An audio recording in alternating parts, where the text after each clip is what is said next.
You're listening to Nakedly Examined Music, a podcast about songs and songwriters. My name is Mark Lintonmeyer. My guest for episode 228 is John Robinson, nicknamed JR, when he became a mainstay studio drummer for Quincy Jones in the late 70s. And he is perhaps today the most recorded session drummer in the world.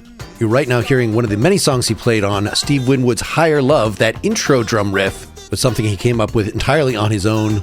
After gigging as a teen in the mid-70s with the Tommy Dorsey Band, he then joined Rufus in 1978, just as their singer Chaka Khan was leaving, though she came back and did many things with him. So Quincy Jones was producing one of the Rufus records, began to invite JR to play on various sessions.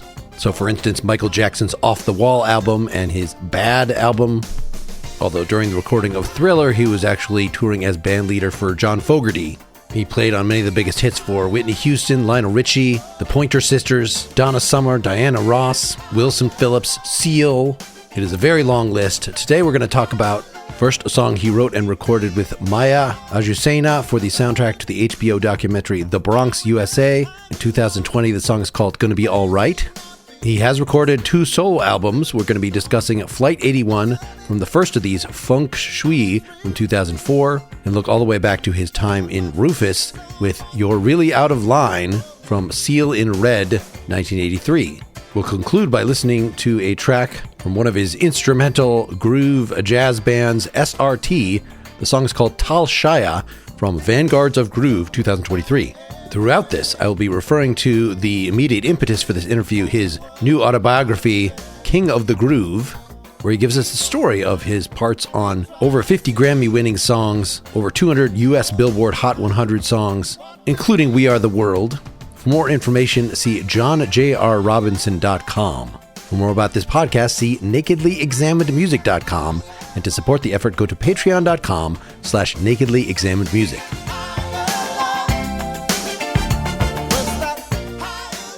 So I will play a little bit of Higher Love by Steve Winwood from back in the High Life, again, 1986, to warm people up, because this book that you have written, King of the Groove, is mostly stories about your many sessions when you were adding something really significant. And in fact, you give a piece of advice like, don't be afraid to ask for songwriting credit or something. But I don't think you got credit for this one, even though this was just a jam of you, for I understand, by yourself. Is that right? With this intro to Higher Love. I had already cut the basics with the kick, snare, and hat, and did, a couple of crashes and some limited tom fills. And I was just out by myself, an hour later with the snares turned off and starting to just kind of blow like a timbali pattern. And, I was like kind of digging it. I go, wow, this is cool. The light bulb hadn't come on yet about maybe I should insert this into this song I just played. But, God works funny. My brain works funny. That way, I'll automatically start something even though I hadn't added 2 and 2. So I was playing it maybe not knowingly that I was going to ask them or they're going to ask me to plug it into that song. That's really what happens. We went back, got a new track, and I overdubbed it from top to bottom. Okay, so even though you came up with that part and it was a whole, it's sort of the signature of the song as it starts, as somebody who's contributed so much from a rhythmic angle, which, you can't copyright drum parts. Like, under what circumstances, and it doesn't seem like this was one, would you say, hey, can I get a co-write credit?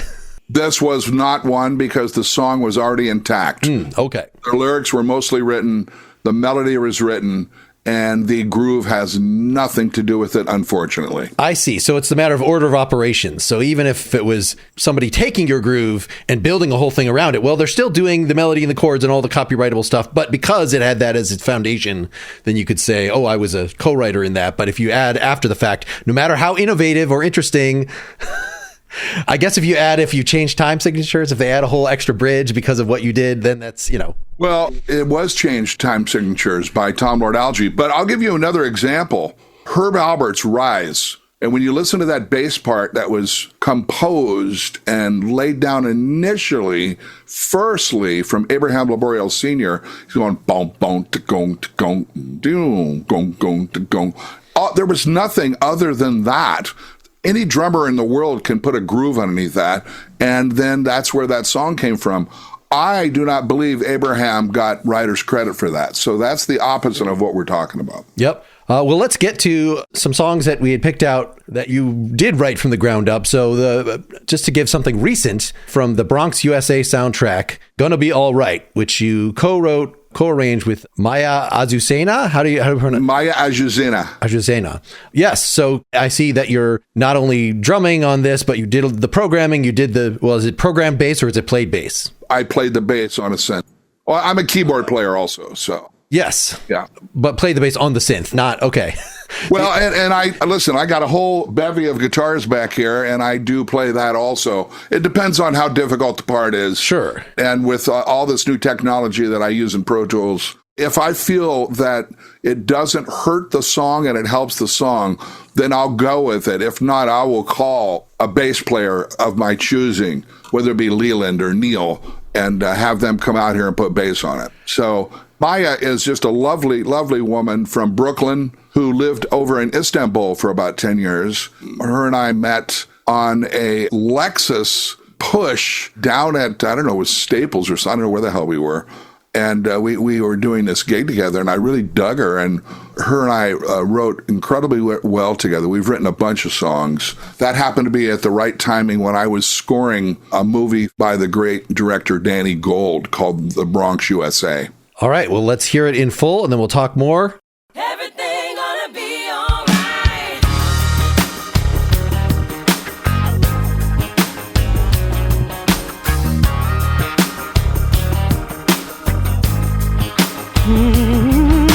Life out here is sometimes rough. Money is tight and times are tough. Landlord wants that paper now, but I know that we'll get through somehow. And when I walk, my head held high, I'm from these streets, I've got my pride, I'm with my friends, my life's not cruel, I know their love will see me through, and know that love, hey, everything gonna be alright. All that love, everything gonna be alright. No matter what you're going through, everything gonna be alright. All that love, everything gonna be alright. Let some fear get over it. We come from the Bronx, it's hard to live, but you gotta stay tough and say it's enough. Use love so you can show the real from way back when to modern day. The tribulations haven't changed. If you want that picket fence, some things you have to rearrange. Love is all you need from your friends and family. Stitch your heart right on your sleeve. Please believe everything's gonna be alright. So with all your might, you can take all the problems thrown by life. All that love, hey, everything gonna be alright.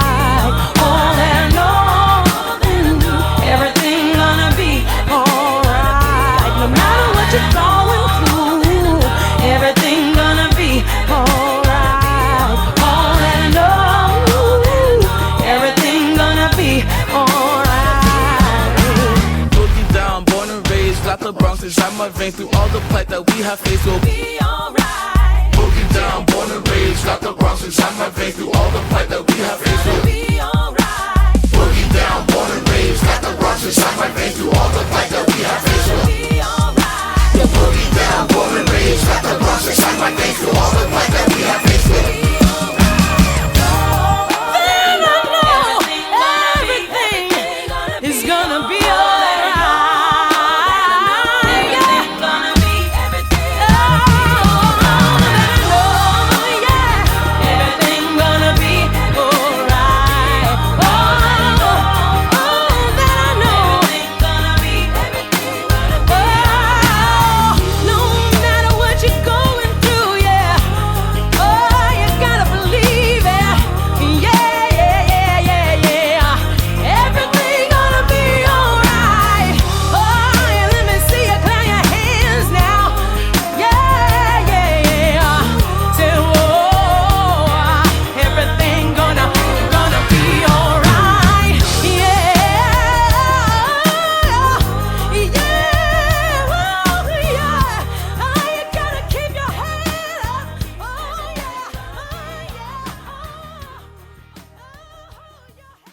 Okay, so yeah, tell order of operations here. Was this you two writing away from recording equipment, or was this you laying down a thing that then she came up with lyrics or something? What was do you remember how this one came together? When I write, I do write differently depending on the situation. Like a lot of people think, because I'm a drummer of 62 years of playing drums, oh, you must start with the drums. And that is not the case at all. I mean, I'm a piano player, and so I'll start with some sort of a melodic intent. So Maya was living in New York at the time, and I'm out here in Ventura County, California. So because of the distances, I gave Maya some blocks. And I go, I want you to play with these blocks. And she sings so well in tune that she would send me back rough wave files of her singing melody ideas. I would have her via distance sing in tempo, and then I would plug these in. And that's basically how this thing was born.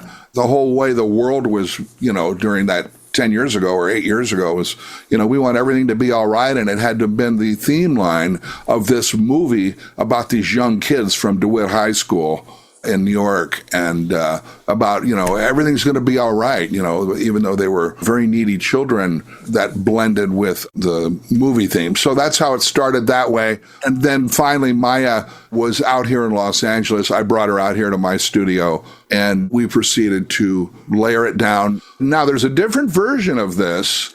We ended up tailoring this version for the movie and brought in a guy named Javid, a little young rapper who was in the movie and at that high school. So we tied it in and basically wrapped it around this film. And it became the signature song of the film going out. Yes, the version that I have had access to on the soundtrack album has Javid and Clége Farrell as the two rappers. So they're both That's right. people in the film. That is correct. I was wondering about this. So yeah, in terms of leaving space for this to happen, was that written in blocks? Yeah, I guess that makes a lot of sense. So you could sort of move things around and okay, let's add some space for the rapper, and then we'll do some stuff so that the second time the raps come in, you do this layered set of harmonizations with this crazy synth that comes over it. Yeah. Any thoughts about incorporating their bits and making it actually fit with the whole song? Well, what I had to do is take Maya and I's original version and lock it, like in the studio. I'd lock it to film, which is on the screen,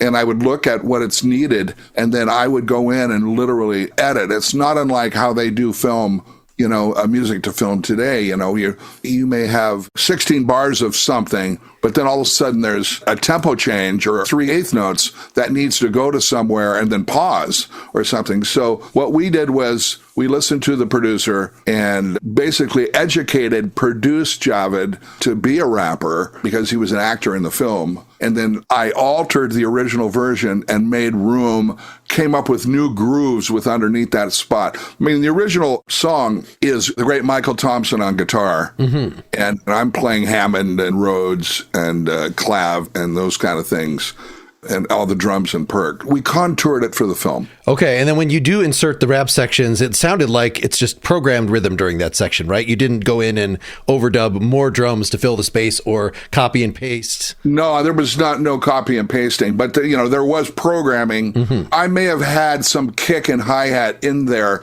When I do things like that, I just don't like it to be a clear-cut right turn. I want everything to be smooth in there. Mm-hmm. And today, everything is machines. So when I play on a track, I want it to still be smooth through sections. So continuity is the key.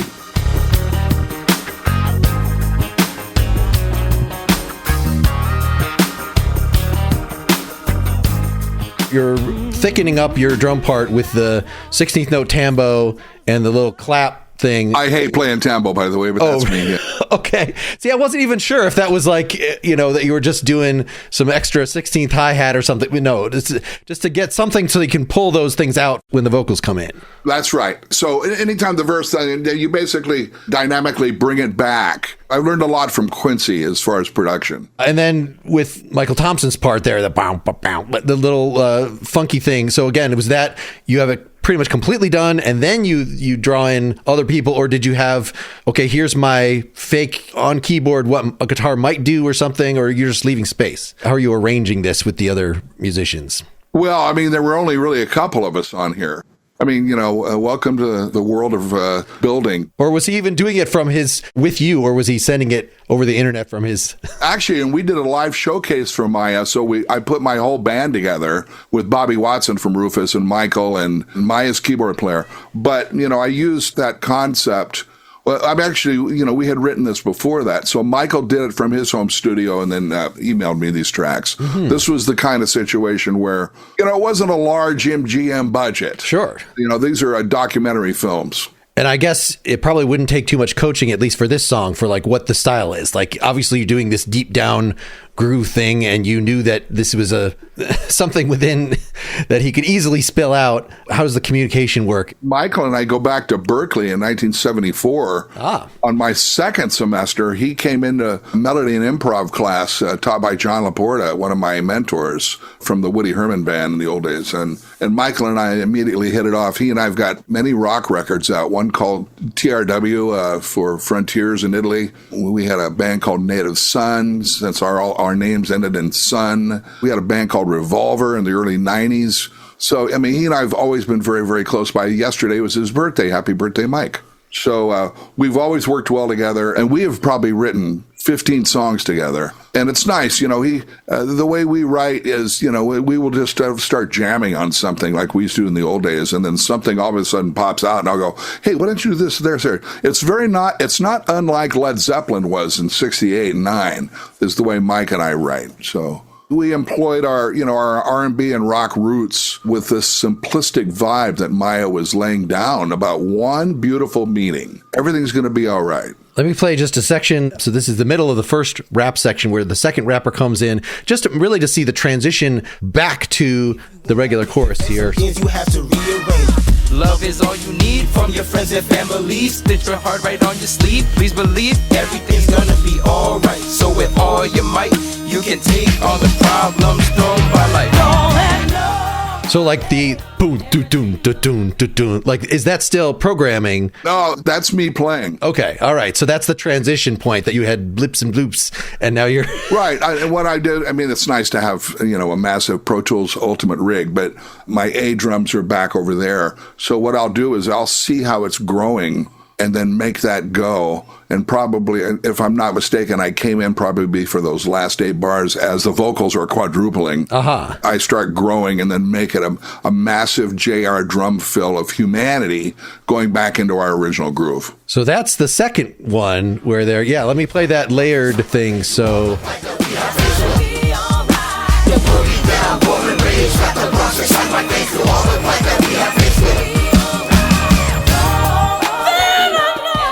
Because you already have a lot of dynamics within the sections and breaking it up. So it's less of a single transition out that time. But you have this crazy synth that you're...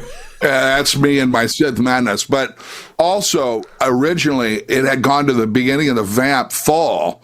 And then we decided, because of the film, is to do a breakdown there for 4 bars. Yes. Okay. Yeah. Down to just electronic drums and vocals so that you can really have the expressive. Was this just her many times making this choir, or with you? Obviously, it'd be easier to get 5 people to come in and do this together, but is this just a lot of overdubbing, or? It was a lot of overdubbing. And again, documentary film budgets are not large. Sure. We're not doing The Last Waltz here. Even though I would rather preferred The Last Waltz, but you do it the best you've got. And since Maya sings so well, it was easy to do that.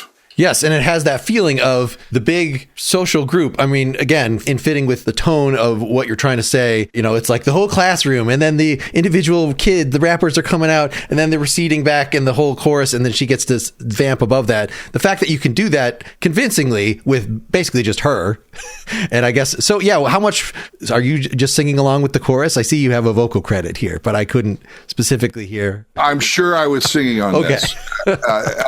And what I'll do is, I was an all-state singer in Iowa back in my sophomore days of high school. My entire quartet made it, and I was basso profundo. We sang Brahms to make all-state, and it was not easy. And then once I got to Berkeley for extra credit, I joined the choir program. because I had the time, even though I probably, didn't. I was a drum set major, but I learned how to sing some really great stuff. So what I'll do when I write is I will sing melodies in my timbre and range and then have, a female boot that up hard. And it actually works. Pretty much just an octave, so you don't even have to worry about transposing. And or fifths, yeah. But yet in your solo albums, I at least haven't noticed that you're not, this is a poem that I wrote that I have to sing myself in my own voice because I'm singing to my ex-wife or whatever like that. It doesn't seem like you've trod that ground. On my first album, Feng Shui, I recut Cold as Ice by Foreigner. In Cold as Ice, Telling Lies, I wrote a completely new bridge and got songwriters now from Mick Jones. When you listen to that, and I don't know if that was on our list, but it's something people should listen to. I have my singer, Mark Williamson, from Bridge Too Far, the English singer, sing the one part, and then You're As Cold as Ice is me singing on that song. I will refer people to that, but I do want to, let's transition to get a second song out here. Flight 81 from that album, the opening tune, a nice fusion tune with the big horns and stuff, just to really get something in this genre that you also did programming, keyboards. It says bass, but again, was it probably keyboard bass or was it, that is me playing keyboard bass. Okay. All right. And you know why that is because I hear things from my drum part that it would take me a while to beat a real bass player up to play that exact way. And I might as well just play it and then fix some stuff that's too much. And that's exactly what went down there. Yeah. So tell me where you were at in 2004 in deciding to do this is your first official solo album, right? My first official solo. Yeah. I mean, I always enjoy having band records like Bridge Too Far on CBS. And then we did my solos, and then we did TRW. Ironically, I use all initials, which are the guys in the band. And then my last one was SRT, which is more of a jazzy organ trio. But at this point, my second ex-wife and I were on our way from New Jersey back to Los Angeles on United Airlines. And we were taking off and bam, and get up to the cruising altitude. They're bringing us our supper and bada, bada, bang. And all of a sudden that flight literally stopped in midair. And it was like, it felt like Star Trek. And it literally just hovered there. And all of a sudden, all the oxygen mask blew out. And I just said, oh, fuck. And all of a sudden, the flight started nosing down and just violent descent from 35,000 down to what then eventually was the safe altitude of probably between 14 and 11,000 feet. And that violent descent, we thought we were over. Growing up in Iowa, my dad had small airplanes, so we always flew. So I knew that once the airplane starts dipping over to a 90-degree angle, then you're done. And flipped over. Well, we didn't. But it happened so violently, and there was people getting injured and bloody and shit. And I'm just freaking out. And, we got a thing, and my wife goes, "You look like a pig. You got a pig nose on," trying to make me laugh. And I'm freaking. And finally, it was 11 minutes or something like that. And it took us to get from Jersey over to the Nashville airspace. And they pulled it out, got it in there, and landed in Nashville. And I was just, soaking wet. Everybody was freaked out. We got off the plane slow. Everybody was freaked out. And I noticed right when I got off the plane, I looked back, and immediately the TSA was there and towed the airplane away. Something was screwed up at that plane. I called my father. Once we got back, they put us in some shitty hotel. Next day, I got back to Los Angeles. The first thing I did was write bump, bump, bump, bump, bump, bump, bump. Bump, bump. And I figured out, let's make this as out as possible with, flat nines and sharp fives and all this shit. I couldn't sleep for like 4 days. So I wrote that, and I was probably drinking in those days. And so that's how it came. And then I go, wow, this is really cool. And then I went out and put some dummy drums on it, and I go, okay, this is going to be easy. So as avant-garde as I am, once that song took shape, it became the signature of the beginning of my solo record. In those days, I was still endorsing Zildjian cymbals, and I have these old 1969 to 72 swishes, like what Mel Lewis would play. And I took 2 of them and put them on the hi-hat stand, which is very unusual. So it's this big curved up, riveted noise factor with a hi-hat instead of a regular hi-hats. So if you listen to that song has two 22-inch swishes for the entire groove. And then we can talk about personnel in a second. So that's the setup. Yes, let's play the full song.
Actually, just from the beginning,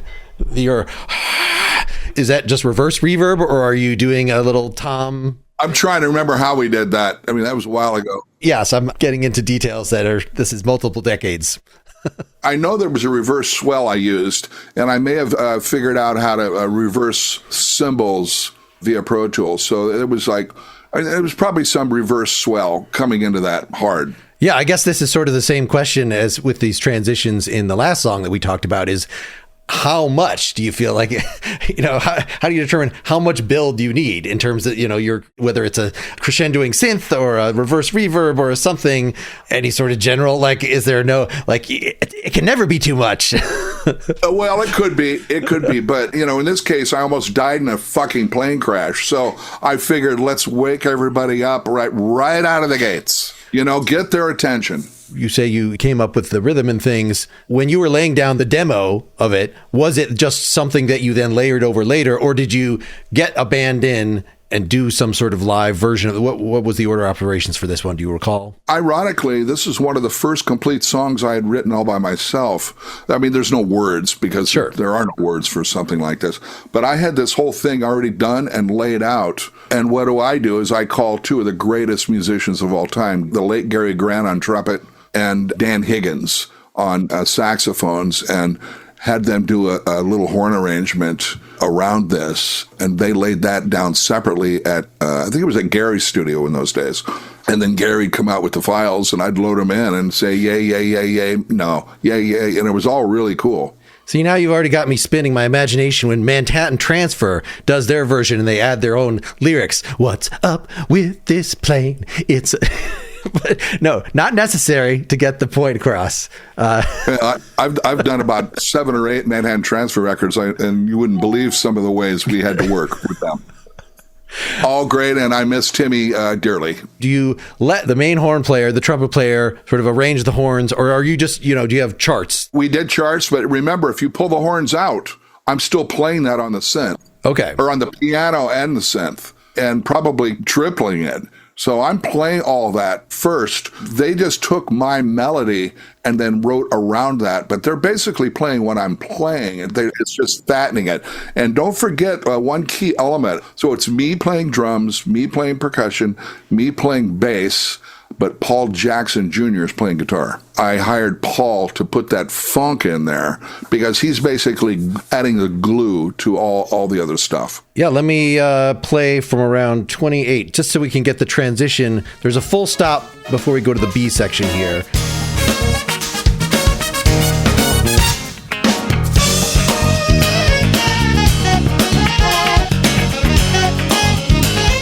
It went right into the chorus. Yes. I mean, that could be a B or a C section.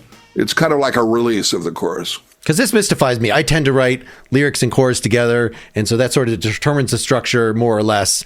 But when you're writing instrumentally, are you sort of thinking vocally anyway, in terms of these are the melodies? And so, did you have that basic synth? Definitely. In this case, that sax melody in the B section already worked out, or was that more Dan Higgins? I think it was more Dan Higgins. It's basically rock and roll changes, but it's funky. Mm-hmm. I think Dan did come up with that line and then made that work as a counterline to the melody. So it's like a yin and a yang thing. There's almost opposites, but they work well together. Yeah, I guess horns are such a big presence that, either they're gone. Especially those two gentlemen, yeah. Yes, and so the fact that he's doing this and then have little blats from the trumpets. Or is he just doing one trumpet, or did he layer a few? Do you recall? There's only 2 dudes, and they definitely layered at least 3 times. Sure. Okay, so you're mostly leaving that to their expertise in terms of how to get the energy so that there's enough trumpet increasingly as the sax goes on, so then they can pour into the next section together. Yeah, and it's arranging tactics from both those two geniuses. And it was really nice because, again, the song was done, and all they did was just fill in the cracks to complete the task. Let me play from going into the bridge.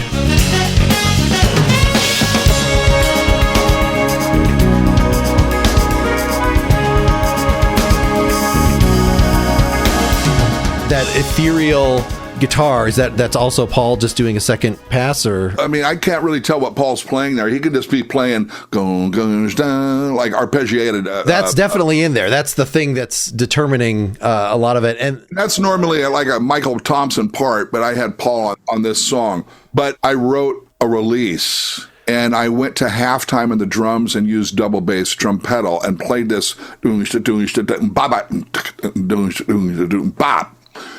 So it's like this up, down,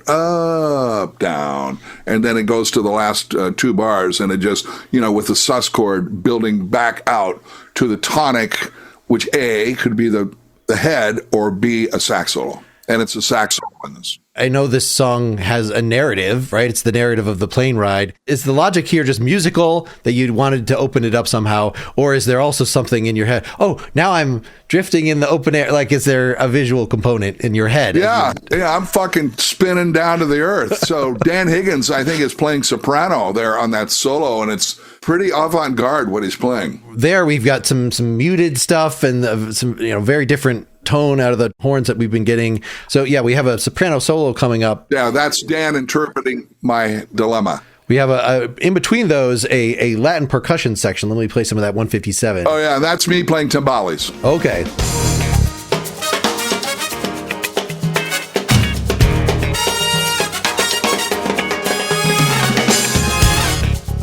Again, sort of what's the feel, especially if you don't have all the instruments there. I understand if you have an ensemble and you can sort of feel how long should this go. But if you don't even know what the horns are going to do.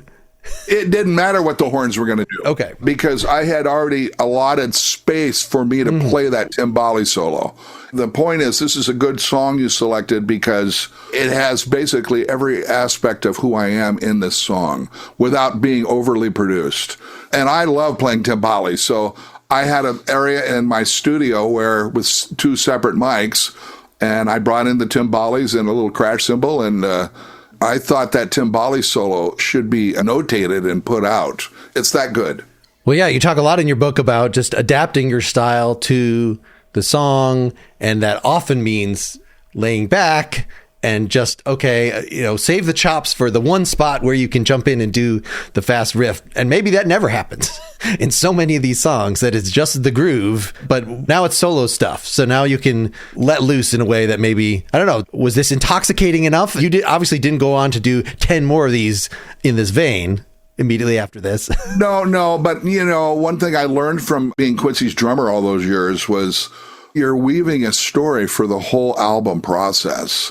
And I mean, on that album, there's a lullaby I wrote for my son, Jack, who still lives with me, but he was just a little baby in those days. And there was all sorts of other things. I did a tribute to New Orleans in there by doing a Horace Silver song, Sister Sadie. It's basically a journey, but technologically speaking, we did this on a Mackie digital console back in those days. It was really kind of backwards with ADATs. Okay. Yeah, those were the old days. The old days. Does that mean you're programming the fader flying, or you're actually just doing it when you're... Did you mix this? You didn't mix this yourself, right? Woody Woodruff, and the engineer, and I mixed this, yes. Now I have a full-on scene here. It's all digital, but I use Steve Sykes, and Steve is actually in Colorado with his studio. Him and his wife moved there, so...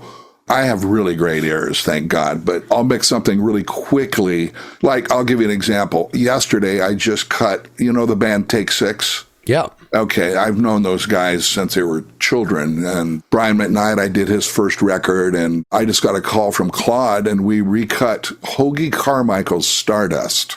And I got the files here, and there's nothing on them but vocals. Nothing. And that's how they want it. And they go, we want you to put drums on it. I go, oh boy.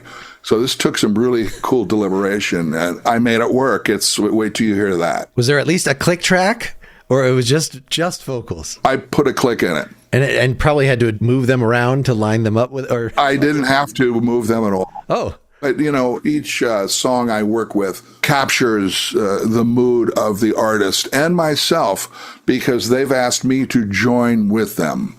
So I plug myself into these situations, and I think what would be best. Now, in your case, Mark, you're going down memory lane a little bit here with some old stuff, which there's some nasty stories. I don't know if I'll have to tell you them, but all right, we'll get much older very soon. I just want to do a couple of your big old drum fills here. There's one. It's around at 242. I'm going to start at 236.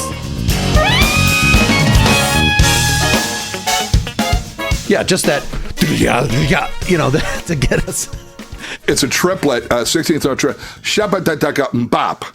1, 2, shaka-ta-ta-ka mbop. So, bop, bop. And I think it's a pretty subtle, like it's not like with that lip riff, you could just have everything just stop. The snare stops on beat 4. Uh-huh. So it does create a hole, just like the intro to Rock With You. Ah, yes. It creates a hole into the next one. Yes. So, okay. So just the fact that you can get that dramatic move without super calling attention to it. Like, it's not like it's super high in the mix and this is the drummer's album. And now look, I'm doing this. And then we, as if you're orchestrating, conducting the... Listen, we know there's enough drummers albums out there, and I've never wanted to be that guy. I'm a band guy, All right, then one more riff just to get us toward the end of the song.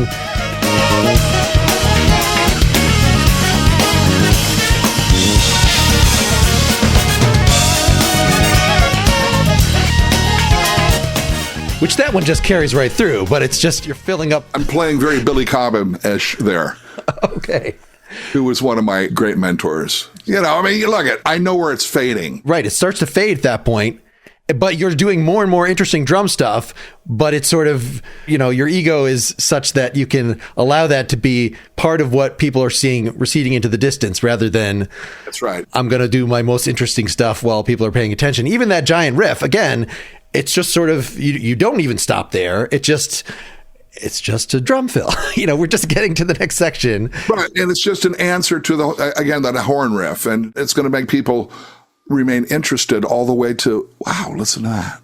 I'm going to play that again. Just to go back to the bass for a second, I wouldn't have known if you hadn't told me that that's keyboard bass, that you're funking that up. I'm very good at this, even on the Rufus records. Well, let's go back to, so one of the ones that you had a writing credit on for Rufus was You're Really Out of Line, written with Hawk Walensky from Seal in Red 1983. You want to tell us a little about where you're at with that band and making writing contributions to that band before we hear it? The first song I ever wrote for Rufus was on the Quincy Jones album in '79, Master Jam, and it was called I'm Dancing for Your Love was the name of it. Yeah, okay. And it was a great song. It was our third single. But Chaka left the band again. She'd be like a wandering animal and come back home and then leave, So we were doing solo records. I hired George Duke to produce this record, Seal in Red. And we had a fairly substantial budget on that record with Warner Brothers. And we also brought in Ivan Neville, Aaron Neville's son, into the band because he had this really husky voice and he could also play keys just for that record. So I had an idea, and, this is all old analog days, in my little simple studio back in what year was this? 83? Yes. It was during the time where we had gotten back together and then with Chaka and then won the Grammy with Ain't Nobody. But I had this idea and I ran it by Hawk. And, Hawk, of course, wrote Ain't Nobody and it's just, and used to write for Chicago. And he goes, hey, let's add this to that. And then we'll add this to this. We laid it down, I think, on MCI or Sony 2-inch and got the track up and running for us to actually either transfer it over and brought it into another studio so then I could overdub drums and synth bass. So the synth bass is Hawk and myself playing Mini Moog. Okay. And the great Kevin Murphy, the old man from the original founder of Rufus, he used to actually tour with Dick Clark in Caravan of Stars in the early 60s. Okay. I mean, that's how old those two guys are. We had Kevin use an early vocoder. Oh, so he's doing the verse vocals. Okay. Yeah, I mean, I think George Duke had it, and we used Kevin because we didn't have Chaka at that point. And so that's what happened on there. And there's some really kind of alternative dissension chords on that song, but it's really funky. Then I overdubbed drums after that at a studio.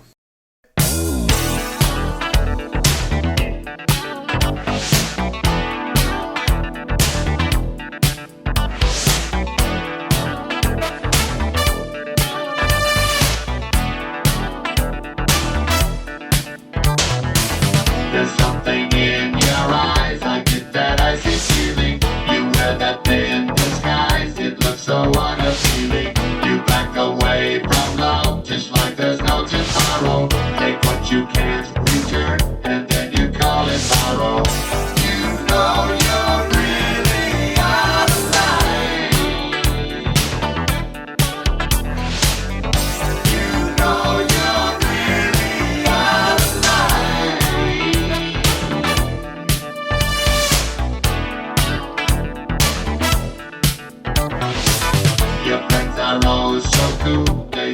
forget the fiction. You think you set the rules, it's part of your addiction. You're always quick to judge, you walk around so sinless. But as the season ends, your record's still a winless. You know you're really out of line. You know you're really out of line.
Yeah, so this is one, if, you know, you're saying people assume that you start with the drums, but you're saying, no, you actually overdid the drums later. And this is an era, you know, 83 through 87, where it's not even really like, are these actual drums? Or are they just, so they are actual drums, but they're just processed to hell. So you wouldn't know. No, I don't know about process. That was Tommy Vaccari, you know, the engineer for the Oscars, and our original engineer with Stanley Clarke and George Duke. And, you know, of all those records I did with them. And, you know, it was just using analog, reverbs. And we didn't gate, but there were like shorter, fat vibe. And I always had a fat sound anyway when I don't have that thin, jazzy, high-pitched, thin drumhead sound, even though if I choose to do that, I have that. So that's what that is.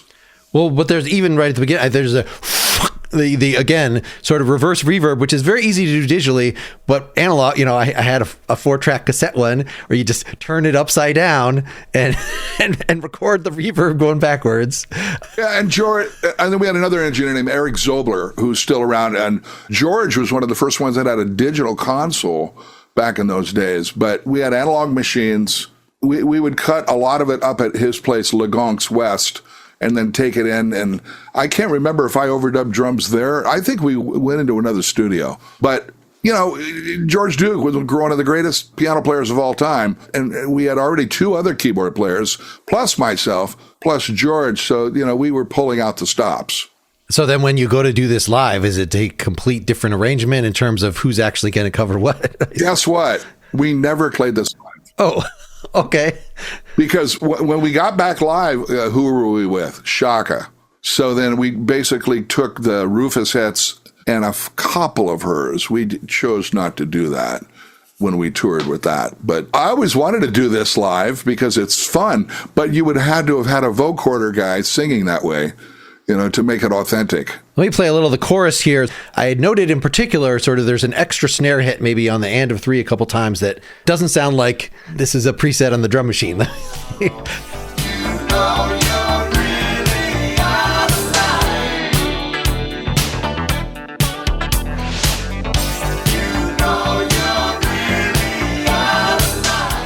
Just that extra little.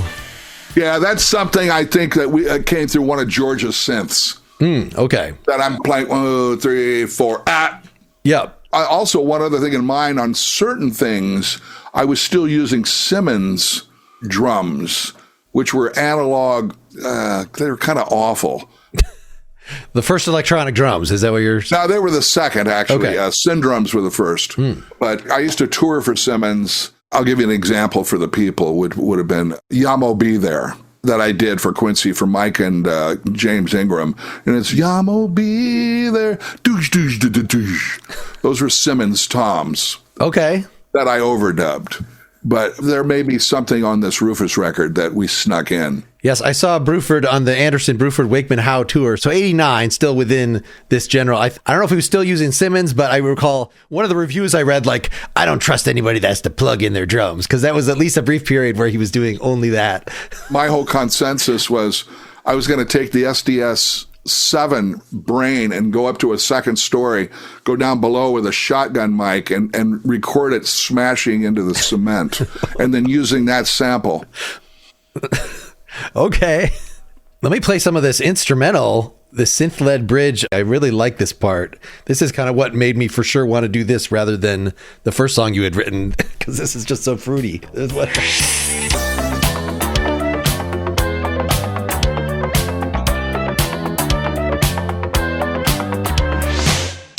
Yeah, between that very percussive, that is guitar, right? That's Tony Maiden playing guitar, but that's all me playing synths in the lead line there. No, it's me and my Berkeley brain going to work there. You're going to write a bridge, write a damn bridge.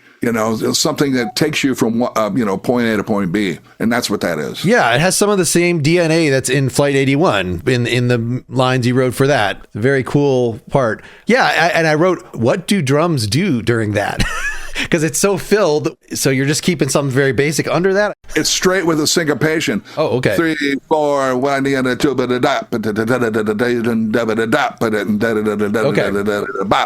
that's not unlike Ain't Nobody, where we did that stop like that. Okay, yes. There's always the question, like, we didn't even really talk about how Flight 81, for the B section, you switch, I believe, and if I'm remembering my songs correctly, one of the songs you switch over to the ride for every B section or something like that. But I don't think that was necessary. Right. It's not a cymbal-y song.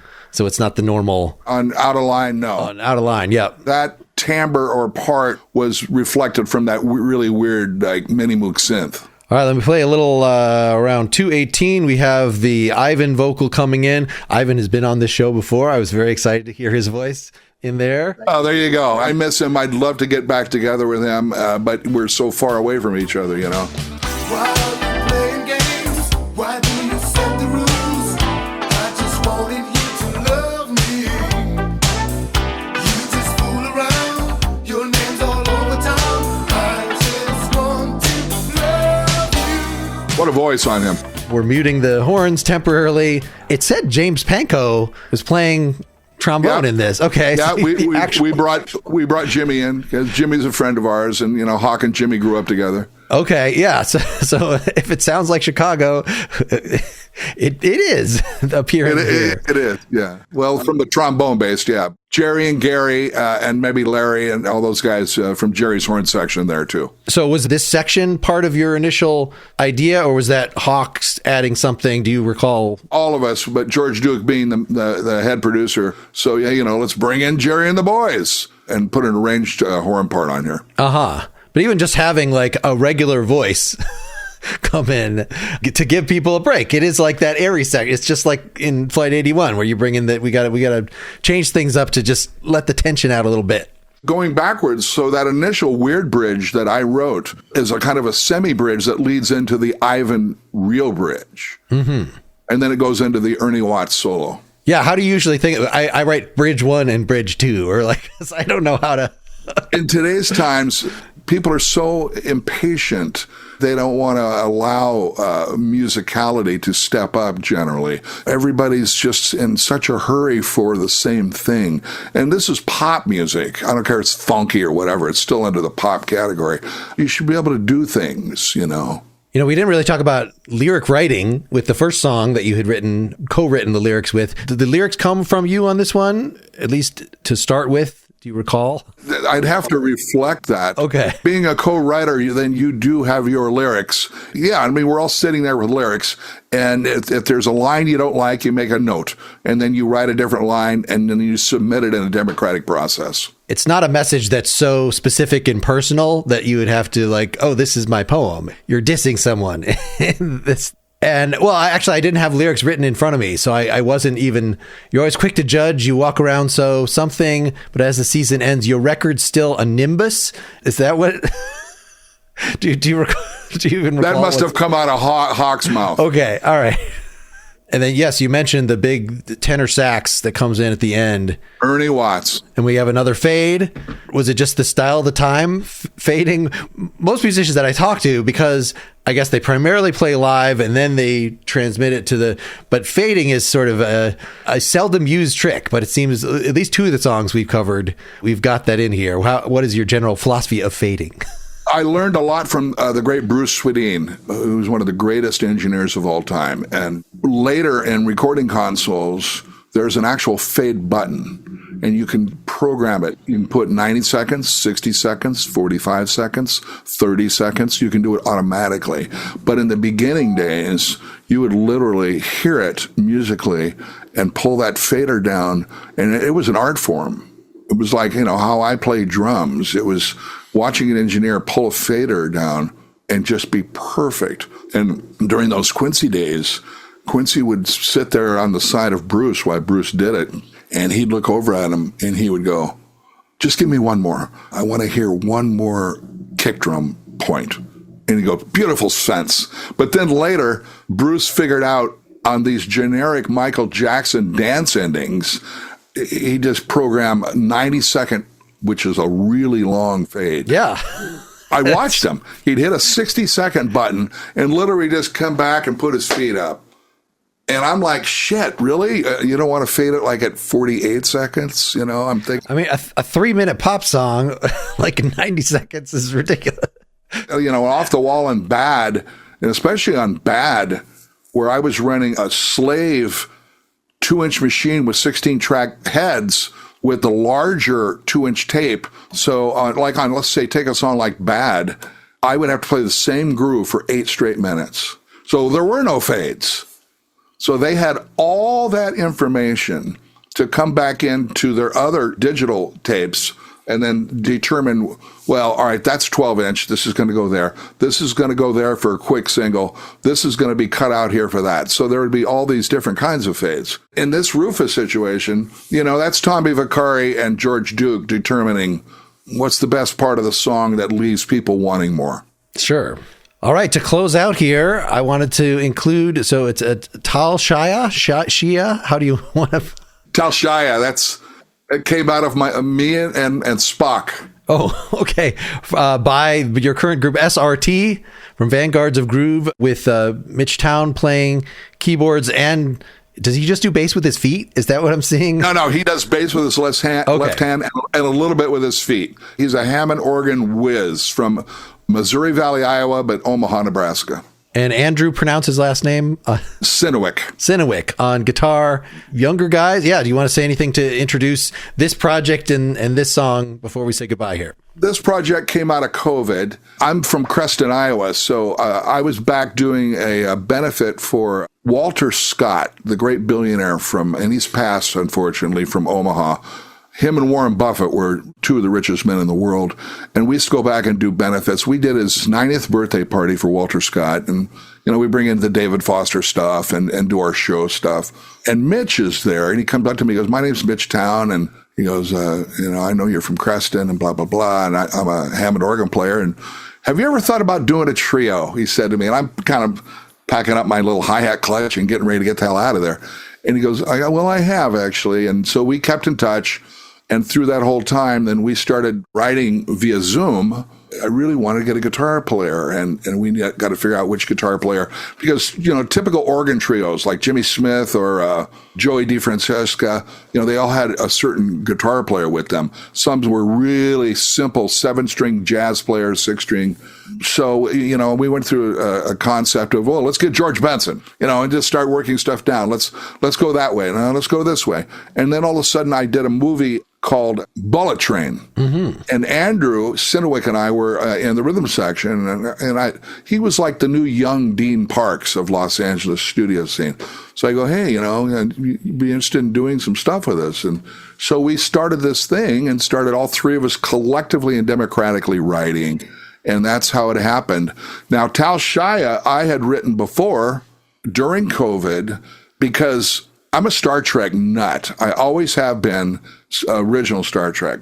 Spock could obviously do the pinch, right, to nullify anything, and the guy would pass out. Well, Tal Shia only happens once in one episode, where it's called almost like the Vulcan death grip, and he can literally kill a person with this grip, and it's only used once. And so I remembered that, wrote it down, and started writing this song around that. I mean, I wrote something and I go, how about that title? I'm going to plug that in because it's jazz. Nobody knows what the hell I'm writing about the inner mounting flame, I did not remember the actual term for that, but Vulcan Death Grip is definitely something that was, within our childhood screwing around repertoire. And I don't even know if honest to God, I don't even know if it's spelled correctly, but I said it looks really good as Tal Shia. It's kind of like my first solo record was feng shui. It's not even a real word. Sure. But it's stuck, and it seems to be like I hear people on NBC going, well, that's very feng shui of you. I go, well, thank you. Is there anything else that you are working on, have recently finished, want to promote, that you want to tell us about for a minute before we wrap? I started a third solo record quite a while ago, and there's some really avant-garde stuff on there. I mean, there's a song that's it's done called My Washing Machine. This is not anything huge, but it's fun. My old machine, I'm here during, post-COVID, and I hear the machine going through its fast reciprocal cycle. I go, shit, where's my sampler? So I walked in and sampled it, then brought it back in and loaded it into Pro Tools, fixed it, found the best one, and wrote a song. And it's kind of like it's like that tempo. And it's unbelievable. And I'm singing on it with a real low voice. And, I think that's probably going to have to come out. I don't really care what people think. It's kind of fun. But that's not a priority. The priority has been the book, King of the Groove. And what's happening now is I've signed a deal with a company called Bedside Manor. In 5 days of sales, ebooks will sell between 1,000 and 3,000 copies and guarantee bestseller status. At that point, we go from there. I'm working on the audio book with another microphone here, which is really hard. It's really hard to do. And so you have to do it verbatim, each word, and not sound like a dork. So I'm doing that. That'll be done. At the same time, I formed a publishing company with my partner, Allison, and it's called Fourth Quarter Press Publishing. And this is going to be for seasoned individuals from 50 up. I mean, I'm not really cutting them off, but who have started their memoirs or a book. I don't care if it's fiction or not. And we will get it and publish it with this whole thing. So that's, I think, going to be a really huge step. There's a potential of a new, me doing the music to a new film, a football movie that's filmed in Pennsylvania. Me as the head composer, and that's not come through yet. And then I'm getting my doctorate from Iowa State University. Oh. And it'll be Doctor of Music Ed. I'll be going back there in May to wear a cap and gown. I'm still doing dates here. And yeah, you were just on 2 different little touring jags. In terms of your day, how much is studio work versus your own stuff versus playing other... At this point, now that I'm off tour, I just got back from... it was the Chris Bodie Jazz Tour, and we started out in Fort Lauderdale. And we did a gig in Orlando first, and then got on the boat, and then sailed all the way out into the waves, and then did a couple of shows, and ended up in Cozumel. Well, it sounds romantic, but I ended up getting right back on a plane and coming back to Los Angeles. That's with David Foster. The next gig I got with him is we do a thing for cancer in Scottsdale in March. and then they probably won't tour with him until September.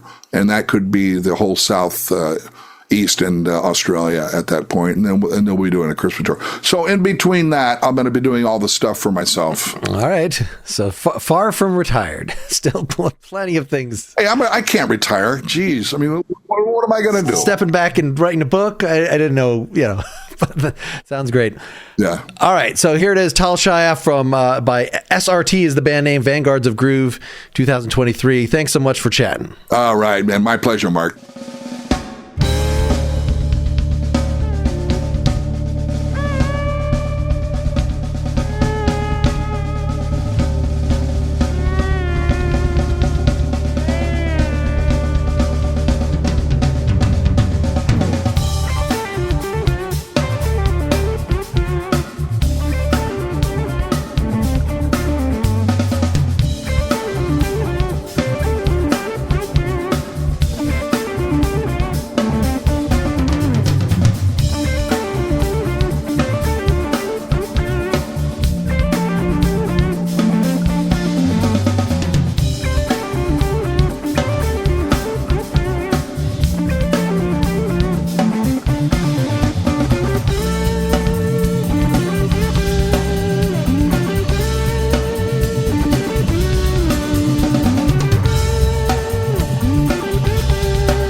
Thanks so much to John. Again, I want to refer folks to his King of the Groove book, where he tells about all the many sessions and tours and things we didn't talk about. He has played extensively with Barbra Streisand. He played on albums by Robbie Robertson, Brian Ferry, Peter Cetera, Mike Oldfield, Eric Clapton, Rod Stewart, Lady Gaga, Clint Black, Toby Keith, Daft Punk, Michael McDonald, Madonna, Bob Seger. He toured with Peter Frampton.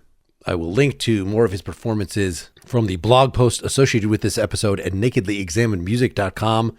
But again, you can find more about him at johnjrrobinson.com. This interview is a long time coming. It's actually been almost 2 months since my last interview. I've sort of slowed down my release to probably one every 3 or 4 weeks just to make things easier on myself. But this got further delayed by the fires in LA where John lives. His power went out. My next scheduled interview is with Peter Halsapple, best known for his work with the DBs, along with my past guest, Chris Stamey. So I'm looking forward to that one. I hope you're all doing well, ever discovering new music, being creative, enjoying your life. Until next time, keep on musicking. This is Mark Lindsay Meyer signing off.